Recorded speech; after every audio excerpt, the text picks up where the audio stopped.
What could we have done differently in response to the China trade shock? And I think providing good opportunities for this displaced workers to reskill is one thing that I think our evidence supports would have been a good idea. In recent decades, many manufacturing workers in developed economies have lost their jobs, replaced by robots or cheaper imports. One option is to try to get those jobs back. Another is to retrain them to acquire the skills that are in demand. But does it really make sense to send displaced manual workers to college? Welcome to the Chicago Booth Review podcast, where we bring you groundbreaking academic research in a clear and straightforward way. I'm Hal Weitzman, and today I'm talking with Chicago Booth's Anders Humlum, whose research on retraining injured workers suggests that paying them to go to college reaps big returns. They get off benefits, earn more than they did before their injuries, and pay more in tax. Would the same be true for workers who lose their jobs to automation or trade? Anders Humlum, welcome to the Chicago Booth Review podcast. Thank you. So we're here to talk about reskilling injured workers. First, I'm interested, this is kind of a niche thing. People get injured, then they get reskilled, then they go back to the workforce. How did you come up with this idea for this research? Every year, many workers face sudden setbacks in the labor market. So this could be physical injuries. It could also be a robot taking over your job. Or it could be international trade, jobs moving abroad, making it difficult for workers to go back to their old occupations, old jobs. And we wanted to understand whether policymakers can do anything to help workers adapt in the labor market. So this is people who've been injured or who've been displaced in some way? We focus on physical injuries. Yeah. I first want to say it's actually not a niche thing. Workplace injuries are very prevalent. Every year, as many workers get injured in a work accident as losing their job due to a mass layoff.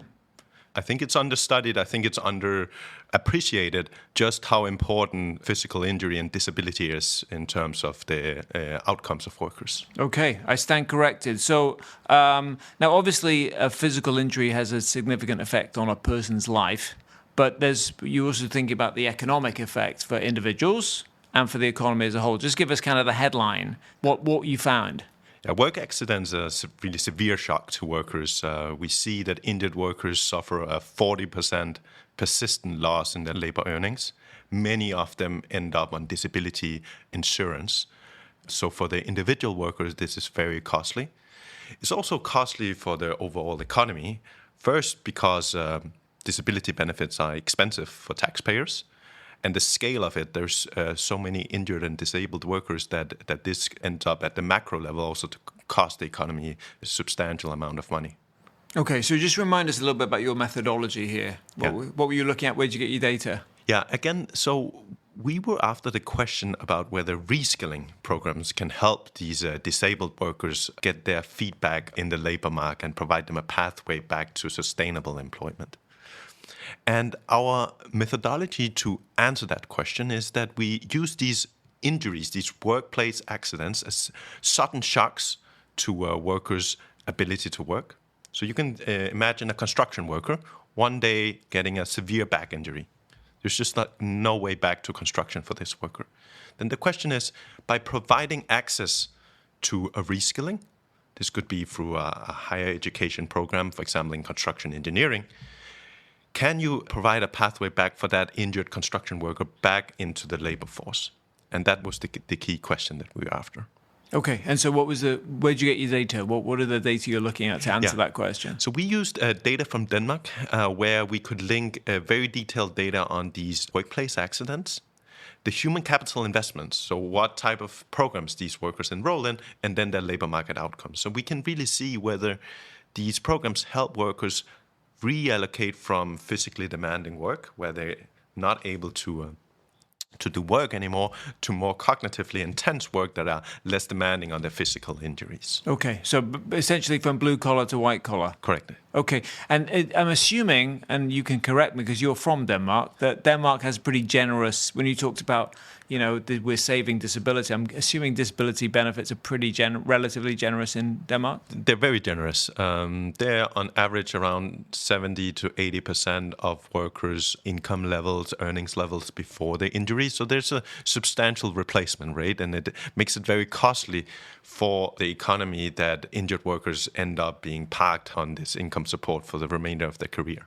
Something that is also unique in the Danish setting is that there's programs that help workers reskill after injuries that basically closes that income gap relative to a disability insurance and pays for tuition, which makes it potentially possible for injured workers to go back to school for some years, reskill, and then transition into the job market. Okay. And of course, lots of countries have tried these kinds of programs where they couple, disability benefit with retraining. So this is fascinating and generally applicable. So you set out to answer 3 questions. I would love to go through them and deal with them in turn and tell us what you found. So the first is, do workers invest in their own human capital after losing their physical ability? Or it sounds like the government's investing in it in this case.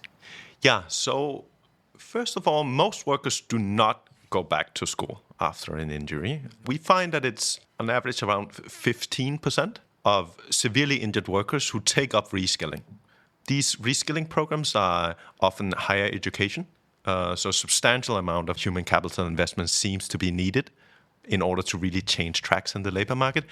We also have a bunch of smaller programs like 6-week coding courses, for example. We don't see any injured workers taking up those courses. So it seems that either you go big in terms of the human capital investment, or you don't. That's fascinating. Go at all. That's fascinating. Okay, so the second question is: do human capital programs, these sorts of retrainings we're talking about, help them switch from physical to cognitive occupation? So you've said broadly they do, but give us some other details about that. Yeah, that's the key promise of these reskilling programs, is that they can bridge that gap to more cognitively intense work, but less physically demanding. And we see that they're tremendously successful in doing so. The vast majority, so 85% of workers who take up these programs also finish their degrees, and they end up being placed in the target occupation. So, for example, a carpenter taking up construction architecture, that's a 4 years bachelor's program, we see that when they graduate, they end up finding jobs as construction architects. Exactly the job that are less physically demanding. They're usually sitting in front of a computer making calculations, but more cognitively intense. So in that sense, the answer is yes, they do facilitate transitions from manual to cognitive work. Okay, and I'm going to ask you in a minute about what kind of things, apart from the example you gave, construction architect. So, and this is a big question that you asked, what are the returns for workers and society? So what's the headline there? In some sense, the key finding is that these programs is a tremendous good investment, both for the individual worker, but also for taxpayers in the society.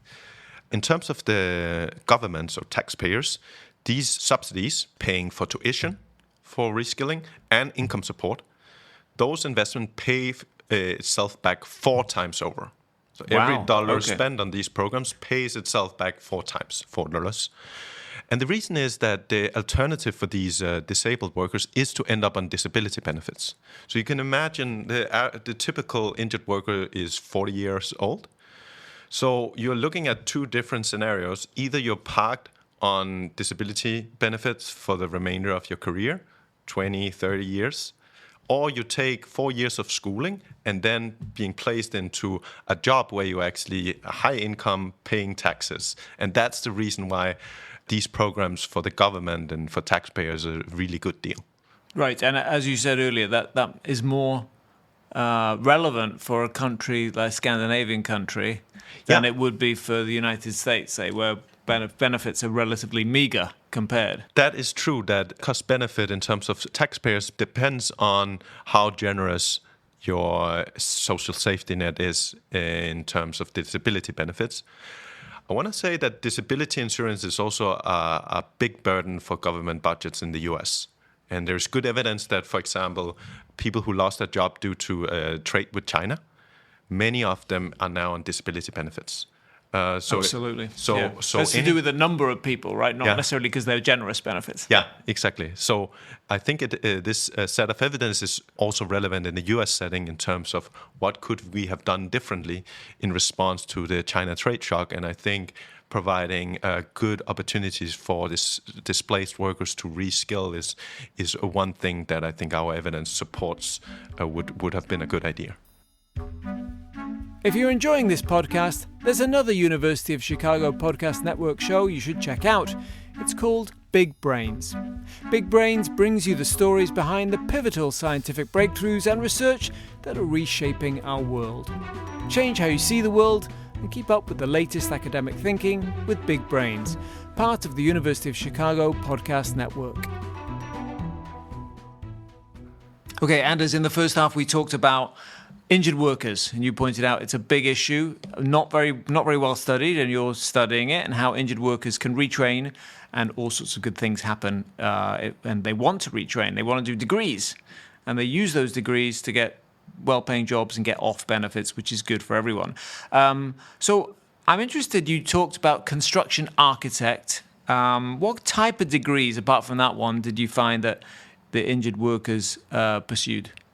Yes, so we found that there's a very strong link between what people have done in the past and the types of programs that appeal to workers that they enroll in. So there's the construction worker to construction engineer, there's a welder taking up industrial engineering or production technology engineer.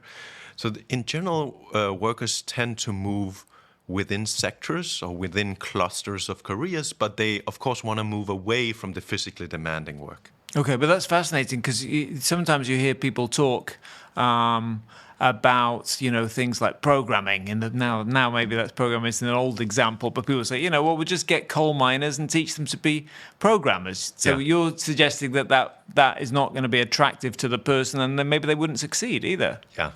I think that's very clear from our evidence is that we don't see any coal miners taking up coding after severe injuries or severe displacement.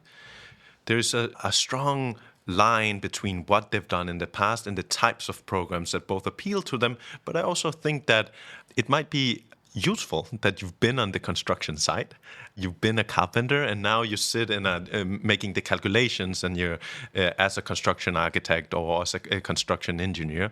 So in that sense, maybe some of the sector-specific knowledge and skills they can actually take with them to their new career. Sure, and I mean the coal miner could be interested in energy, so there's lots of renewable energy and other things that presumably would be seen as more of a development and not a complete break and something totally different. So I can see that. So tell us exactly what happened to these workers who reskill. What happened to their earnings? Yeah, that's also just a striking finding. The reskilled workers, they end up earning 25% more than before the injuries. And this just reflects that the types of occupations that they're placed in earn higher wages. Construction engineer earn on average more than a carpenter, and that's really what's showing up in their earnings. So for the individual worker, this is also a really good investment that pays off handsomely. It makes you wonder why people, presumably having an injury makes you reflect on lots of different things, and it forces you to do something different, but entrepreneurs often have lost their job, and so they have, they're kind of forced into making a big decision. But it does make you think that there's a lot we can do for workers who haven't been injured or displaced. Yeah, there's a broader question, which is, should we push more carpenters into engineering school? And I do not think that's the policy implications, actually. We should not take a bunch of healthy carpenters and push them into universities or engineering schools for two reasons. First, even though they end up earning 25% more, they're in school for 4 years where their income is lower. Second, the reason why these investment pays for itself for the government is that the alternative for the disabled workers is to end up on income support. Whereas if you just took a healthy carpenter, of course, the alternative for the healthy carpenter would just be to stay in carpentry. For those two reasons, I think reskilling is a tremendously good idea for disabled or displaced workers, but not for employed healthy workers. So we referred in the first half to these societal benefits. Obviously, not paying disability benefit is a strong incentive for government to run these kinds of programs. What else? What are the other good things that happen for society if people are brought back into the workforce and earning more than they were before? Yeah, so disability benefits is an important one, but actually it's an even bigger one is the tax money that is being collected when these reskilled workers are being placed into highly paid full-time jobs. They are contributing with their taxes, and that's actually an even more important part of why this is such a lucrative investment in terms of government revenues. Okay, so they're getting... They're paying more taxes because they're earning more money. Yeah. Well, I guess if they were on benefit, they wouldn't be paying any taxes or very low taxes. So it's both the lower transfers, but also the higher taxes being collected. Okay, so lots of good reasons for the state to support this kind of retraining. I was going to ask you what kinds of workers were the ones. So some of them did choose to pursue these programs. Presumably others chose... Well, some just remained on benefits, or others chose to do different kinds of things. Which of them decided to pursue this higher education option? You said earlier in the first half that the sort of 6-week, the non-degree programs were less attractive. Yeah. So first of all, it is really these degree programs, the substantial investment. But even within that category, there's a lot of variation in which workers takes up these programs. And the most important determinant is age, worker age. To the degree that no worker older than 50 go back to school after injury. But they have the option. They have the option. They don't take it up. For the very oldest workers, actually, we would not want them to take up the option either, because if you're 4 years out from retirement, then maybe it would not be a great investment to take up a 4-year program. But there's a group of middle-aged workers between 40 and 50 where it's only around 5 to 7% of these workers that takes up the program. We estimate that it's around a third of these workers could take up the programs, and it would pay for itself entirely in terms of higher taxes, lower transfers. So that seems to be really that group of middle-aged workers that are under-investing in human capital after severe displacement, such as injuries. Actually, the youngest workers, they reskill at the highest rate. And they actually do very close to what's optimal in terms of private and social benefits. So I would really keep my eyes out for these middle-aged workers between 40 and 50. So just so I understand, so those between 40 and 50, only 5%, you said? Yeah, will 5 take to 7, up. yeah. But a third of them could take it up, and it would be beneficial to society if they did so. Correct. Is that right? Okay. And what proportion you said the younger workers were the most enthusiastic. What proportion did these degrees? Almost half of the youngest folks, so between 20 and 30, takes up these programs. So that's a very high rate of reskilling. It's actually very close to the optimal rate. So from a life cycle perspective, we want these young folks to take up reskilling, and we see that they're actually close to hitting the optimal mark just by themselves. Okay, and so just so I understand, if half of them reskill, do the other half not do anything, not do any reskilling, or do they reskill in some other area or non-degree or whatever? No, they do not reskill. Either they end up on disability insurance for the remainder of the career, or other income And how support. long did you track them? Like, do you know, by the end of your sample, are they still on benefits? Yeah, so we track these workers for almost 30 years. So we can really follow them throughout their whole careers. That's something that is remarkable with the Danish data, is that the panel dimension of the data set is so long that we can really follow workers throughout a whole career. And so what happens to them? I'm interested. So if they those that don't take up the retraining option, do they find it? What proportion find employment? Yeah, very few. It's in that sense we find that for the people that are on the margin of reskilling, the alternative for these workers is to end up on disability insurance. Okay.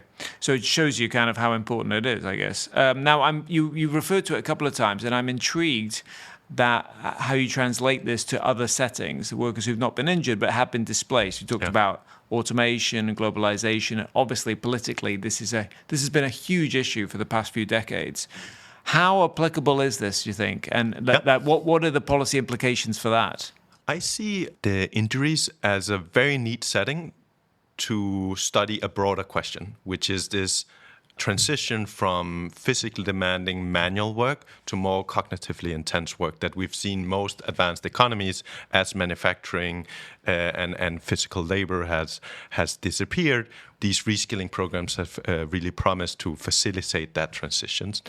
So I see our work in some sense very directly informing what policies could you implement if you want to steer the economy away from physically demanding work, manual jobs on the production floor or on the construction site towards more cognitively intense knowledge work. Okay, so it suggests that, I mean, generally the governments have been underinvesting in that kind of retraining, which I guess is not news necessarily, but it confirms that. Yeah, so training programs in the US settings are quite small. There's the Trade Adjustment Assistance, TAA program, that were initially intended, I think they had good intentions of helping workers who were displaced due to import competition. It's just that the scale of these programs were way too small. What our study really shows is that a substantial investment in human capital is needed in order to help workers change tracks. Yeah. I mean, and also, I guess it feeds into, without getting too political, this debate about whether we want to bring back manufacturing or spend our time and efforts doing something different, like trying to reflect the world as it actually is. Yeah, I think an alternative to try to bring back manufacturing jobs is to help displaced manufacturing workers find meaningful jobs elsewhere, and I think reskilling provides one potential way to do so. Okay. Anders Humlum, thank you so much for coming on the Chicago Booth Review podcast. Thank you. That's it for this episode of the Chicago Booth Review podcast, part of the University of Chicago Podcast Network. For more research, analysis, and insights, visit our website at chicagobooth.edu/review. When you're there, sign up for our weekly newsletter so you never miss the latest in business-focused academic research. This episode was produced by Josh Stunkel. If you enjoyed it, please subscribe and please do leave us a 5-star review. Until next time, I'm Hal Weitzman. Thanks for listening.